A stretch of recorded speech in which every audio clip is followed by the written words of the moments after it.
Welcome back to the Inside Notes podcast. Today we'll be doing a Q&A. Before we get started, let's just tell people your first and last name, where you're from, what do you do for a living? First name is Rob, last name Miller. I'm from LA, born and raised, raised in Carson for almost my entire life. Been a musician for 30 plus years, and I started in middle school when I just happened to get put in the junior band in junior high school, and I chose baritone horn out of nowhere just because it sounded interesting. Actually, I didn't practice at all during the entire time of the first year. I'm going too far. No, you're good. Junior band, I played baritone horn, and the entire first year, which was 7th grade, I didn't take the horn home at all. I never practiced, but I still was able to get A's on all the tests that we had. We used to have pop-up tests, and I would always get A's on the test. And people would ask, Rob, how are you doing this? You don't even take your horn home. I said, I don't know, but I kind of knew early on that I had something. I had something musically. Plus, my dad was a musician, so I grew up around music. So that's how I got started. I got started on the horn, and I just went on from there. 7th grade, baritone horn. So you mentioned that you've been a musician for over 30 years. What's one of your favorite parts about musician life? My favorite part about the life is it's self-expression. It's a way to express myself creatively, and I'm not known as a big talker, as I said in the intro, and like my feelings just come out through the music. It allows me just to express who I am and what I have to say creatively. Okay, so we talked about the good things. What's one of the most challenging parts about being a musician? The most challenging part about being a musician probably is the fact that most people don't understand us. They don't understand the lifestyle of a musician. They don't understand the way we think. I've even had somebody, it was actually a pastor of a church recently, tell me, Rob, most musicians, you guys act like you're different from everybody else.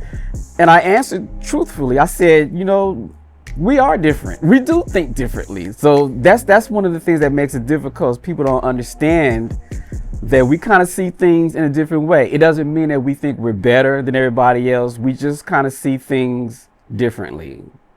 Okay, so you mentioned that you've played in church, obviously, your entire life. So how has playing in church helped you grow as a musician? That's an interesting question, because it has to do with going back to our first episode and second episode of Inside Notes podcast. Growing up as a musician in church, it does help, but I think it helped because of the types of churches that I grew up in. I grew up in churches where, and it's still happening even now to this day, it happened last Sunday, in fact, where I'm expected to play songs on the spot without having time to prepare, without having any time to think. So growing up in church, especially a predominantly black gospel style church, you're expected to know all different styles of music. You have to be kind of well versed in different genres, because although the lyrics all deal with church and the Bible, the styles of music are all different. So you can have some that may feel like Latin. You may have one that feels like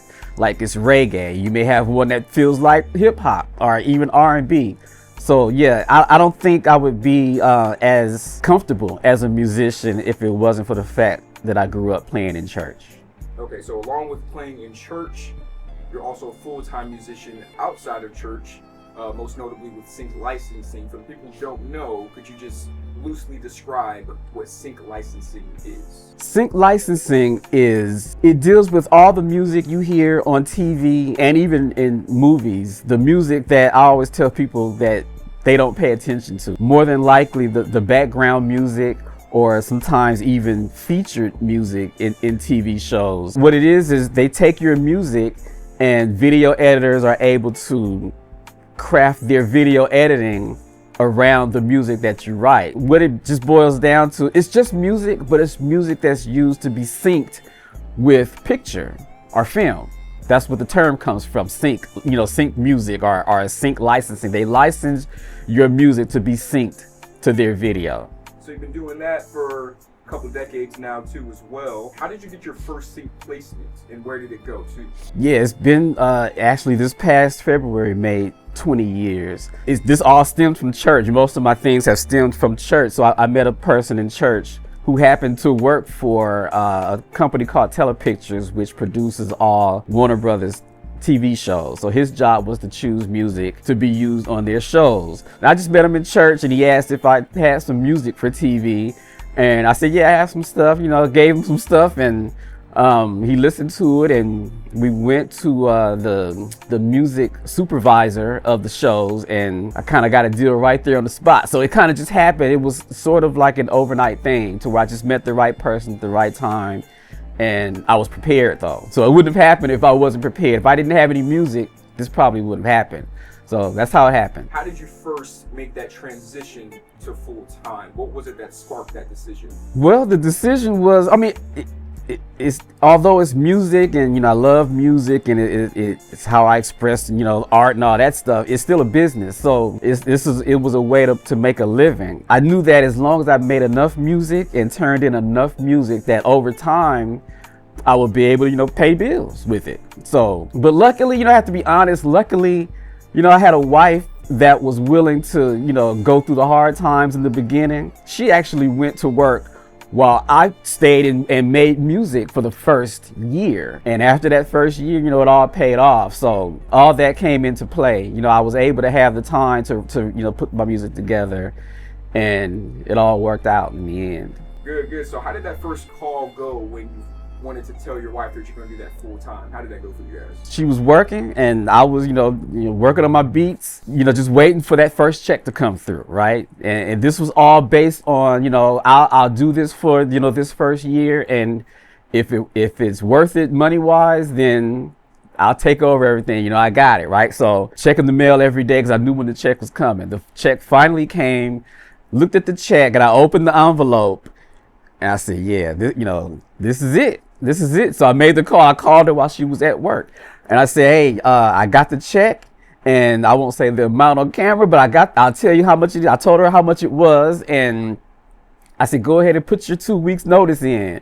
She said, I put my 2 hours notice in. I'm out of here right now, right? So that was it. So for an aspiring musician who is in church now, would you more or less tell them to get into sync now versus staying in church and just trying to live off that? Being paid in church, you play, Sunday to Sunday, you get paid Sunday to Sunday. Sync licensing works out more as a career. So for example, I wrote a track yesterday. I won't see any money for that track for the next 6 months, right? So you have to think way in advance. But the money is bigger in the end. So, you can be a live musician and you play for somebody or whatever, you get paid, then it's just over. Sync licensing, you write a track, and that track can be used over and over for years. I can watch TMZ right now and hear tracks that I did over a decade ago. I would tell musicians, go ahead and play, have your fun, get your experience as a musician. But in the long run, one day you're gonna hit 40. You're going to be 45 years old maybe in the future. So are you going to still be on the road? Are you still going to be, loading equipment, unloading equipment, and going through all that stuff when you can just, kind of sit at the house on your laptop and make beats and get paid later for it? We have a bit of a different sort of question here. If you had to create a dream band in church, what would be the musicians? You can pick one: bass player, an organist, keyboard player, a drummer, and a lead vocalist. Wow. All right, I'm not including myself. I won't do that. All right, so, wow. Because it's one thing to have chops as a player, another thing to just know how to play for different situations, like somebody who's very versatile, put it that way, right? So I guess my top drummer would be, and I may have to have an honorable mention for each instrument. So my top drummer would have to be a drummer from here in Phoenix named Ashton Burris. He's super versatile. Super versatile. He can fit in any genre, any size room. He knows how to play. He just knows how to make it work. My honorable mention for drums would be a drummer, Cedric Anderson, who I haven't seen for years. He's from LA, and he toured with Philip Bailey and Earth, Wind and Fire, some of those guys back in the day, but he was the same way, super versatile. Bass. My top bass player would be AJ, Anthony Johnson, also from here in Phoenix. He just has, like, he always has the right tone, always has the right feel for everything, and his ear is crazy. He could just like learn a song on the spot, which he used to do to me all the time because he wouldn't learn stuff, but he would always just come up with stuff on the spot. He's like crazy. Honorable mention, Glenn Richardson from LA. Keyboard, Jason Allen. I've known him since he was 11 or 12, and he was one of those prodigy types where when he got on the organ and played something, it was just different from everybody else. Even when he was 12, he was just different. He had something different. So that's my favorite organist, my favorite keyboard player, Jason Allen. Same guy. All right. Vocalists. Wow. You know, Arvin Dismuke is he has a lot of range. He can sing with this type of like grittiness, you know, like a Mary J. Blige type, except he can actually sing. Mary J. Blige, you know, in most people's opinion, she can't really sing that good, but everybody talks about how you can feel when she sings. That's how Arvin is. When he sings, like, you feel it. Guitar. My favorite guitar player would be a guitar player also from LA named Philip Charles. He's one of the only guitar players I know who could play the rock style and make it like authentic, like he sounded like a rock guitar player. Then he could switch to funk, gospel, anything. I mean, these guys could just play anything, and he was one of those. Philip Charles, no honorable mention, like he's the one. The podcast is something that you weren't really accustomed to doing. Yeah. I think it's going so far, and what do you hope to see in the future? Well, yeah, it wasn't in my comfort zone at all, but it is an idea I've had for years. I actually had this idea back to 2019 or 2020. I had this idea where I knew, you know, I had all these friends in music. In fact, everybody I know is a musician or a singer or some type of artist. So I knew it was a good idea.